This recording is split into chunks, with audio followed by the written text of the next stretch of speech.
आज हम हिंदी व्याकरण दूसरा भाग देखेंगे। संज्ञा। संज्ञा क्यों बोल रहे हूँ मैं? आपके सामने तो शब्द है संज्ञा, है ना।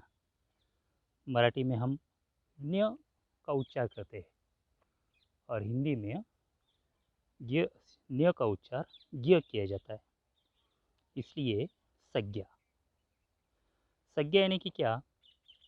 तो मराठी में उसे हम नाम कहते हैं। मराठी में क्या कहते हैं? नाम। तो संज्ञा यानी कि नाम। तो संज्ञा के बारे में हम आज जानकारी लेंगे। पहले जो वाक्य बनता है, वाक्य में जो भी शब्द प्रयोग किया जाता है उसे पद कहते हैं। पद किसे कहते हैं? देखिए, जिन शब्दों को वाक्य में प्रयोग किया जा सकता है उन्हें पद कहते हैं। इनके 5 प्रकार होते हैं। यानी कि हम कौन सा भी वाक्य तैयार करते हैं तो इस वाक्य में हर एक शब्द को पद कहते हैं। और पद जो है इसके प्रकार है इस तरह से। पहला है संज्ञा,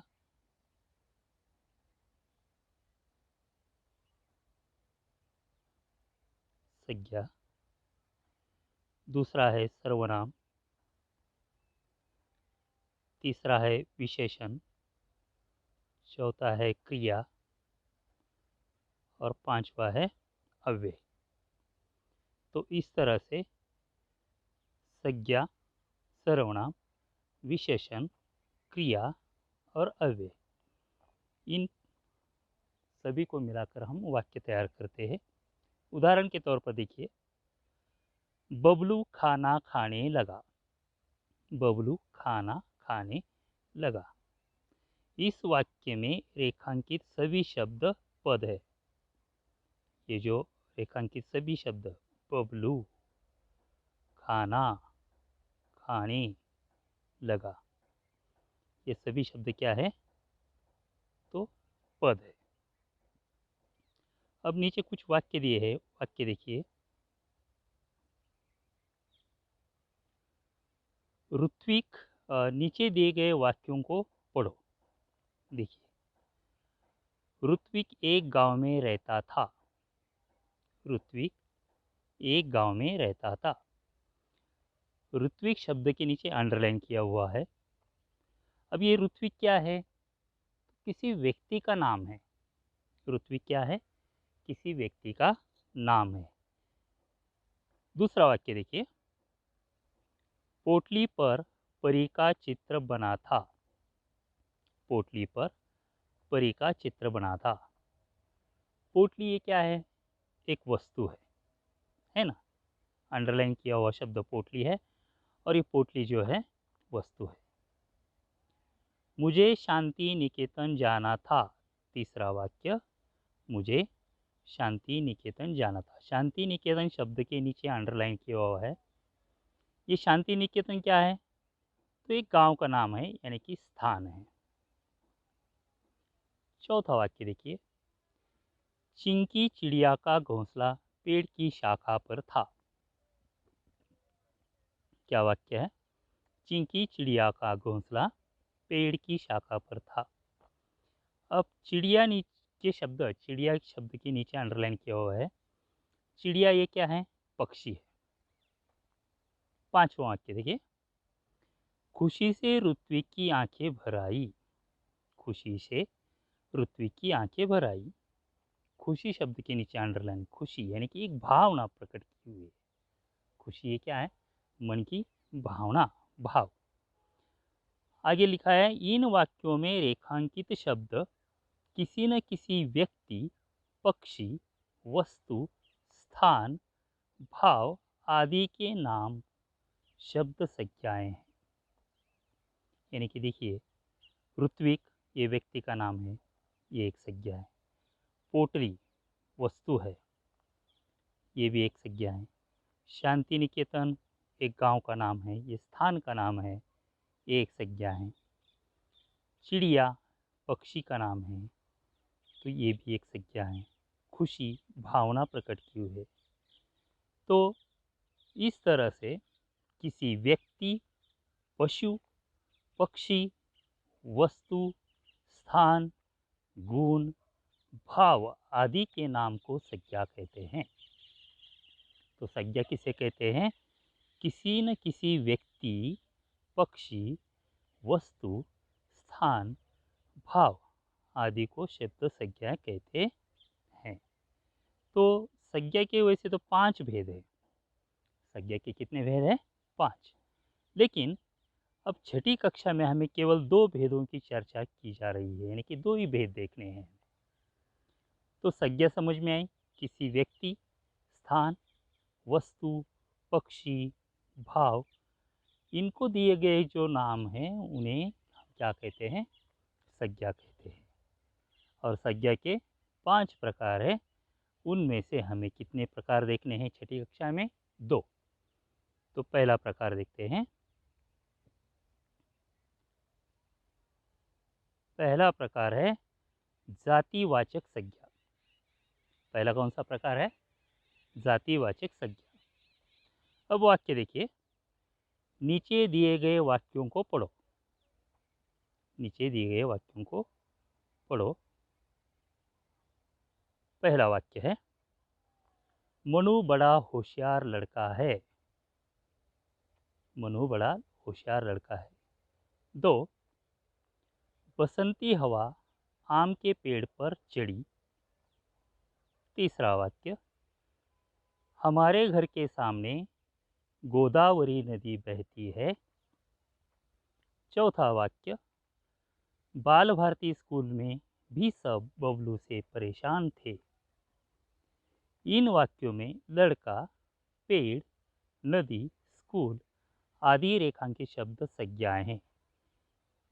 ये संज्ञाएं जाति के पूरे वर्ग को सूचित करती है। देखिए, पूरे वर्ग को। अब मनु बड़ा होशियार लड़का है। लड़का, लड़कों के लिए हम क्या करते हैं? यहाँ पर सभी लड़कों के जाति के लिए लड़का ये शब्द इस्तेमाल करते हैं, इसलिए इसे जातिवाचक संज्ञा कहते हैं। पेड़, दूसरे वाक्य में बसंती हवा आम के पेड़ पर चढ़ी। पेड़, हम पूरे जाति के लिए पेड़ों के लिए पेड़ शब्द इस्तेमाल करते हैं, चाहे हो आम हो, बबूल हो, नीम हो, सभी पेड़ों के लिए हम क्या कहते हैं? पेड़, और उन्हें नाम दिए जाते हैं। तो पेड़ ये क्या हुआ? जातिवाचक संज्ञा। हमारे घर के सामने गोदावरी नदी बहती है। नदी है, सामान्यतः हम नदी कहते हैं, तो नदी ये जातिवाचक संज्ञा हुई। बाल भारती स्कूल में भी सब बबलू से परेशान थे। स्कूल, सामान्यतः हम स्कूल कहते हैं, तो ये स्कूल शब्द भी क्या है? जातिवाचक संज्ञा है। तो ये लड़का, पेड़, नदी, स्कूल ये अपने पूरे जाति के लिए इस्तेमाल किया जाता है, तो इन शब्दों को क्या कहते हैं? जातिवाचक संज्ञा कहते हैं। अब आगे कुछ वाक्य हैं। पहला, लड़का शब्द किसी भी लड़के के लिए प्रयोग किया जाता है। दूसरा, पेड़ शब्द प्रत्येक पेड़ के लिए प्रयोग किया जाता है। तीसरा, नदी शब्द प्रत्येक नदी के लिए प्रयोग किया जाता है। और चौथा, स्कूल शब्द प्रत्येक स्कूल के लिए प्रयोग किया जाता है। तो इस तरह से ये लड़का, पेड़, नदी, स्कूल अपने जाति के लिए इस्तेमाल किए जाते हैं। इन्हें जातिवाचक संज्ञा कहते हैं। अब आगे देखिए,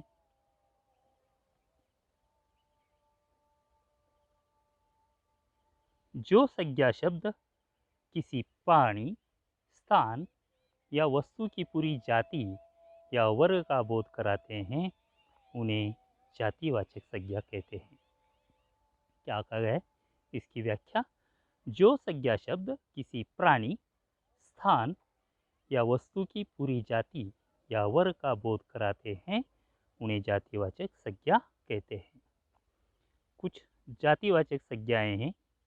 मेला, बस, बंदरगाह, उपहार, गांव, लड़का, परी, पुस्तक, राहगीर, चित्र, जोकर, बच्चा, बेटी, आदमी, देश, नदी, घर, कमरा, पंखा, कूलर, गौरैया, गुब्बारा, मोमबत्ती, मिठाई, खाना, जग, कुत्ता, लड़की, बाघ आदि। तो इस तरह से कुछ जातिवाचक शब्द जो है हमने देखे। तो ये जो है ये पहला प्रकार हमने देखा संज्ञा का, जातिवाचक संज्ञा।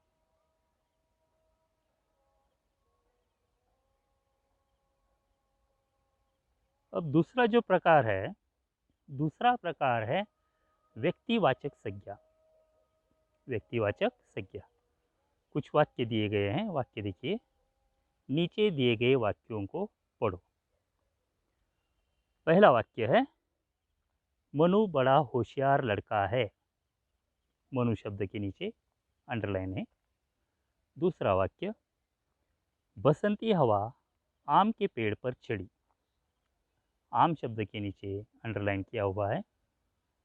तीसरा वाक्य, हमारे घर के सामने गोदावरी नदी बहती है। गोदावरी शब्द के नीचे अंडरलाइन किया हुआ है। बाल भारती स्कूल में भी सब बबलू से परेशान थे। बाल भारती शब्द के नीचे अंडरलाइन किया हुआ है। इन सभी वाक्यों में रेखांकित शब्द व्यक्तिवाचक संज्ञाएं हैं। मनु, पहले वाक्य में मनु बड़ा होशियार लड़का है, तो मनु एक विशेष लड़के के लिए का नाम है ना।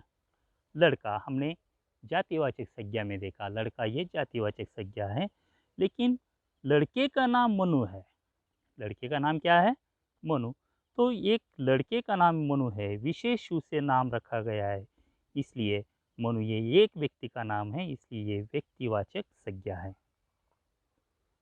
दूसरा वाक्य में देखिए, आम एक विशेष पेड़ का नाम है। बसंती हवा आम के पेड़ पर चढ़ी। पेड़ हमने पहले में देखा, पेड़ जातिवाचक संज्ञा है, और इन पेड़ में एक आम के पेड़ को नाम दिया है, इसलिए आम ये क्या है? एक विशेष यानी कि व्यक्तिवाचक संज्ञा है, एक पेड़ का नाम है। तीसरे वाक्य में गोदावरी एक विशेष नदी का नाम है। नदी हमने जातिवाचक संज्ञा में देखा, और नदी का एक नदी को नाम दिया है गोदावरी, तो गोदावरी एक विशेष नदी का नाम है। बाल भारती एक विशेष स्कूल का नाम है। पहले हमने देखा स्कूल ये जातिवाचक संज्ञा में, अब बाल भारती जो है ये एक स्कूल का नाम है। तो इस तरह से किसी व्यक्ति का यानी कि किसी को किसी ने जो नाम दिया जाता है उसे ही व्यक्तिवाचक संज्ञा कहते हैं।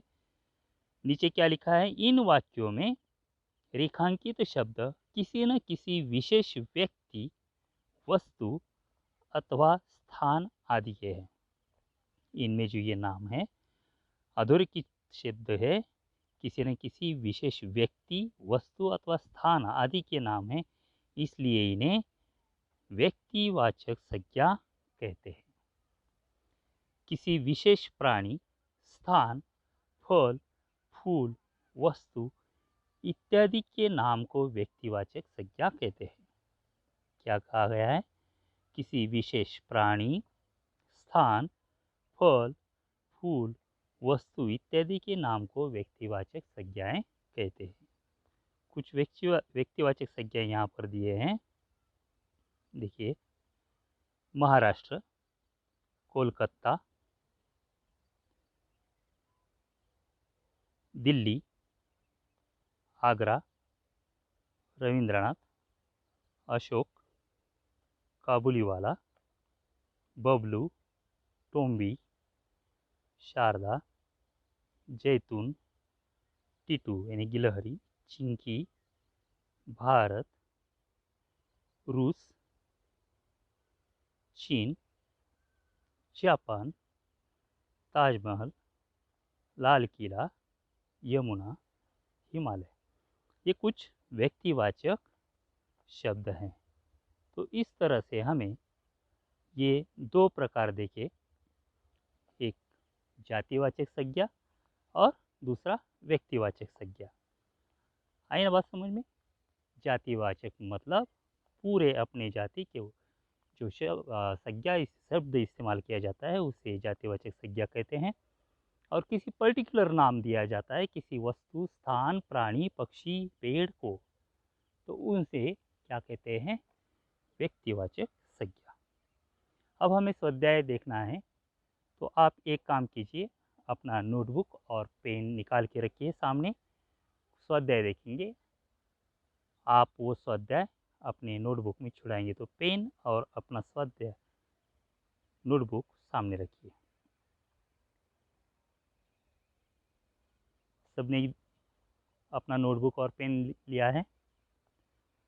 तो देखिए, प्रश्न पहला है, निम्नलिखित शब्दों में से संज्ञाएं छांट कर लिखो। क्या प्रश्न है? निम्नलिखित शब्दों में से संज्ञाएं छांट कर लिखो। आप एक काम कीजिए, ये सभी शब्द 1 से 18 तक जो शब्द है वो शब्द लिख लीजिए। और लिखते लिखते हम देखेंगे, देखिए संज्ञा, पहला शब्द है लड़का। लड़का ये संज्ञा है ना? तो हम इसे छांट कर नीचे जो कॉलम्स दिया है उनमें से लिखिए। लड़का संज्ञा है। ऊपर ये संज्ञा नहीं है। तीसरा शब्द देश, देश यह क्या है? संज्ञा है, तो नीचे लिखना है। चौथा शब्द यह शब्द संज्ञा नहीं है। पांचवा शब्द रानी, रानी ये संज्ञा है, तो हम नीचे लिखेंगे। छठा शब्द पेड़, पेड़ ये संज्ञा है, तो इसे हम नीचे कॉलम में लिखेंगे। सातवां शब्द है पुणे, पुणे भी ये क्या है? संज्ञा है, तो इसे भी हम नीचे लिखेंगे। आठवां शब्द है नीचे, नीचे ये संज्ञा नहीं है, तो इसे नहीं लिखना है। नौवां शब्द कुरान, कुरान ये क्या है? संज्ञा है, तो इसे नीचे लिखिए। 10वां शब्द मेला, मेला भी संज्ञा है, इसे नीचे लिखिए। 11वां शब्द बड़ा, बड़ा ये नहीं है, संज्ञा नहीं है। 12वां शब्द है वहाँ, वहाँ भी क्या है? ये संज्ञा नहीं है। 13वां शब्द है बाग, बाग ये संज्ञा है, तो इसे नीचे लिखिए। 14वां शब्द है फूल, ये संज्ञा है, इसे नीचे लिखिए। कावेरी, 15वां शब्द कावेरी, कावेरी भी क्या है? संज्ञा है, इसे नीचे कॉलम में लिखिए। 16वां शब्द नासिक, नासिक ये भी संज्ञा है, इसे नीचे कॉलम में लिख लीजिए। 17वां शब्द है हम ये संज्ञा नहीं है। 18वां शब्द है नदी, नदी ये क्या है? संज्ञा है, तो इसे नीचे लिखिए। इस तरह से 18 शब्दों में से हमने ये जो संज्ञाएं हैं उन्हें देखा है। आपने लिखा है, जल्दी जल्दी लिख कर लेना है और हमें ये संज्ञाएं छांट कर कॉलम में लिखना है। हो गया? अब दूसरा प्रश्न देखिए।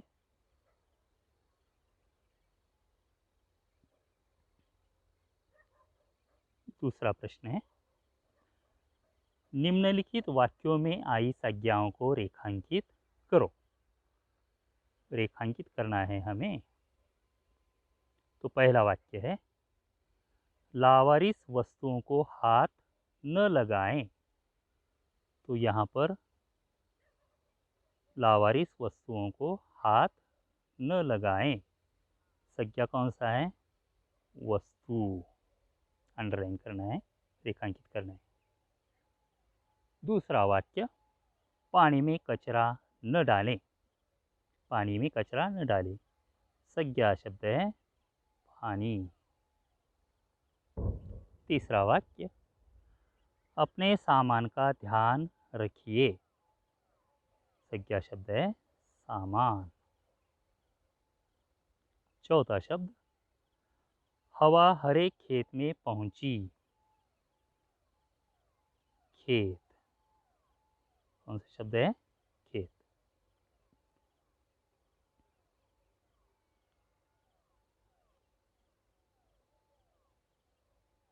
पांचवा वाक्य देखिए,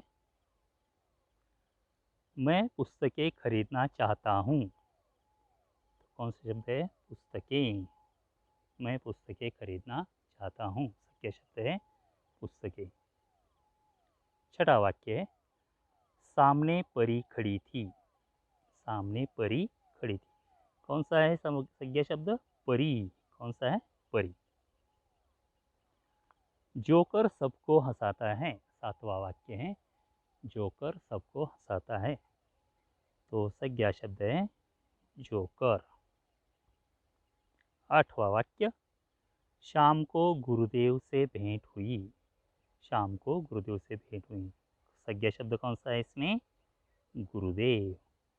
इस तरह से हमने ये कुछ वाक्य संज्ञा को क्या किया है, यहाँ पर रेखांकित किया है।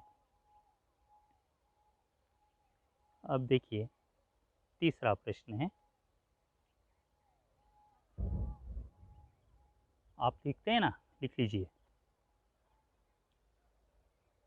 तीसरा प्रश्न, निम्नलिखित संज्ञा शब्द के सामने उनके भेद लिखिए।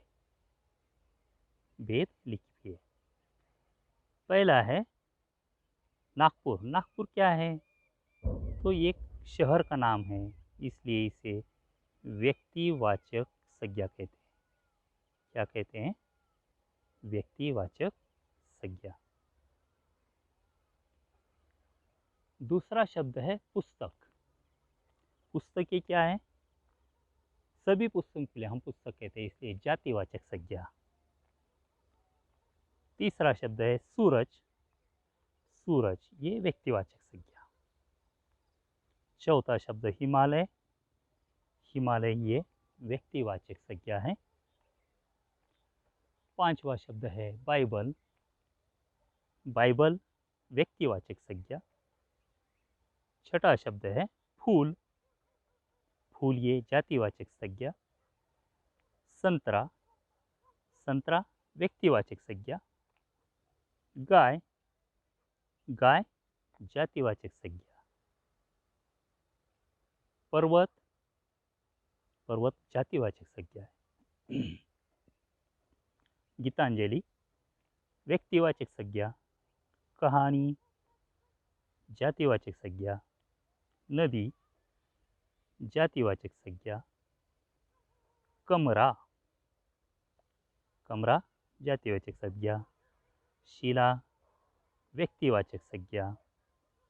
बबलू, व्यक्तिवाचक संज्ञा। घर, जातिवाचक संज्ञा। इस तरह से हमने ये उनके सामने भेद लिखे, जातिवाचक संज्ञा है या व्यक्तिवाचक संज्ञा है, इस तरह से। अब चौथा प्रश्न है, निम्नलिखित संज्ञाओं से वाक्य बनाओ। निम्नलिखित संज्ञाओं से वाक्य बनाओ। पहला शब्द है भारत। भारत से एक वाक्य बनाओ, चलो फटाफट। अब आपके सामने रखा है भारत शब्द, और उससे हमें क्या करना है? एक वाक्य बनाना है। हाँ बोलो। मेरा देश। हाँ बोलिए बोलिए। मेरा भारत देश महान है। मेरा भारत देश महान है, वेरी गुड। दूसरा शब्द है घर। हाँ, घर से शब्द बनाओ, बराबर। मेरा घर बहुत सुंदर है। मेरा घर बहुत सुंदर है, इस तरह से। तीसरा वाक्य है परीक्षा। अभी, हाँ कहिए कहिए। हाँ, अभी परीक्षा पास आ रही है। चौथा वाक्य है गंगा। गंगा हमारी पवित्र नदी है। बराबर ना? हाँ, गंगा हमारी पवित्र नदी है। 5वां वाक्य है पुस्तक। मुझे पुस्तक पढ़ना बहुत अच्छा लगता है। पुस्तक पढ़ना अच्छा लगता है। इस तरह से आज हमने इस व्याकरण के इस लेक्चर में संज्ञा का परिचय करवा लिया है। कितने प्रकार देखे हमने संज्ञा के? 2 प्रकार, जातिवाचक संज्ञा और व्यक्तिवाचक संज्ञा। तो ये भूलिए मत, बहुत ही आसान है, ध्यान में रखिए। और जो स्वाध्याय दिया था उस स्वाध्याय अपने नोटबुक में पूरा कीजिए। और आप अपने आसपास के जो भी आपको मिले वो जातिवाचक संज्ञा के शब्द और व्यक्तिवाचक संज्ञा के शब्द इकट्ठा कीजिए और अपने नोटबुक में लिख लीजिए। धन्यवाद।